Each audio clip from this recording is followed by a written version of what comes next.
দেশের বিভিন্ন জেলায় প্রতিদিনই বাড়ছে ডেঙ্গু আক্রান্তের সংখ্যা। জেলার সরকারি বেসরকারি হাসপাতাল ও ক্লিনিকে প্রতিদিন ভর্তি হচ্ছেন 20 থেকে 30 জন ডেঙ্গু রোগী। সিটি কর্পোরেশন ডেঙ্গু নিধন কর্মসূচি শুরু করলেও অপ্রতুল বলছেন অনেকে। সচেতনতা বাড়ানোর পাশাপাশি সিটি কর্পোরেশনের মশক নিধন কর্মসূচি আরও বাড়ানো উচিত বলছেন তারা।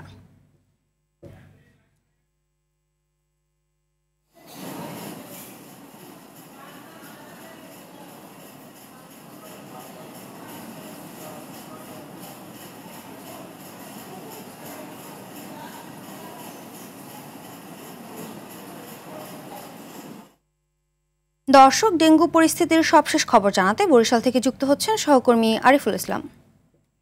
আরিফ, জেলায় ডেঙ্গু নিয়ন্ত্রণে প্রশাসনের কোনো উদ্যোগ দেখছেন কিনা, আর হাসপাতালগুলোতে ডেঙ্গু চিকিৎসার কি চিত্র দেখছেন জানাবেন।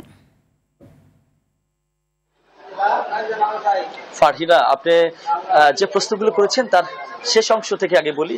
যে চিত্রটি আপনি আসলে দেখাতে চেয়েছেন সেটি আমি টিভির দর্শকদের সরাসরি দেখাতে চাচ্ছি। এই হচ্ছে বরিশাল শের-ই-বাংলা মেডিকেল হাসপাতালের মেডিসিন বিভাগের চিত্র।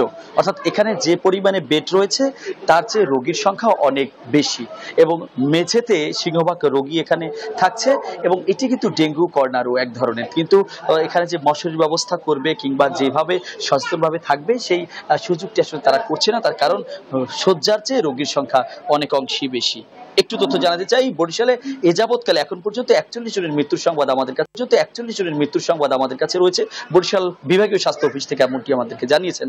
তবে হিসাবে নির্ধারণ করা হয়েছে বরিশাল জেলার বরগুনাকে, বরিশাল বিভাগের বরগুনা জেলাকে। এই বরগুনা জেলার ইতিমধ্যে আমরা তথ্য নিয়েছিলাম, সেখানে কিন্তু সুপ্রিয় পানির অভাবেই কিন্তু, এবং বৃষ্টি অনাবৃষ্টি, এই যে মধ্যবর্তী সময় যে পানিগুলো তারা সংরক্ষণ করে রাখে, এই কারণে সেখানে লার্ভা তৈরি হয় ডেঙ্গুর, এবং সেখান থেকে সেই ডেঙ্গু আক্রান্ত হয়ে বরিশাল শের-ই-বাংলা মেডিকেল হাসপাতাল সহ রাজধানী ঢাকায় কিন্তু প্রচুর রোগী যাচ্ছে, এবং যেমন শের-ই-বাংলা মেডিকেল হাসপাতালে মৃত্যুর সংখ্যা বাড়ছে, তেমনি ঢাকায় কিন্তু মৃত্যুর সংখ্যা বাড়ছে।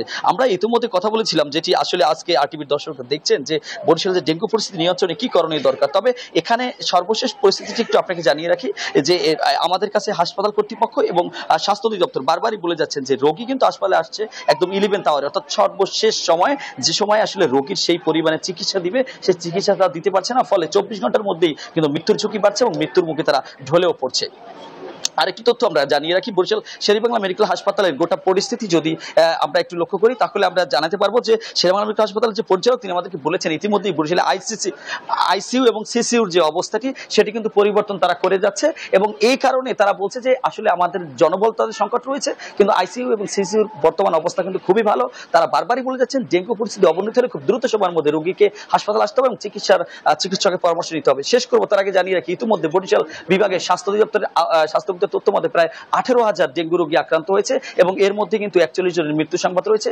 ধীরে ধীরে আরো অবনতি হবে বলে এখানে চিকিৎসকরা বলে যাচ্ছেন, যেহেতু এখন পর্যন্ত সাধারণ মানুষ দরকার খুব দ্রুত সময় সচেতন হওয়া। ফারহিনা, এতটুকু ছিল বরিশাল শের-ই-বাংলা মেডিকেল হাসপাতাল থেকে ডেঙ্গু পরিস্থিতি আমার কাছে। ধন্যবাদ আপনাকে।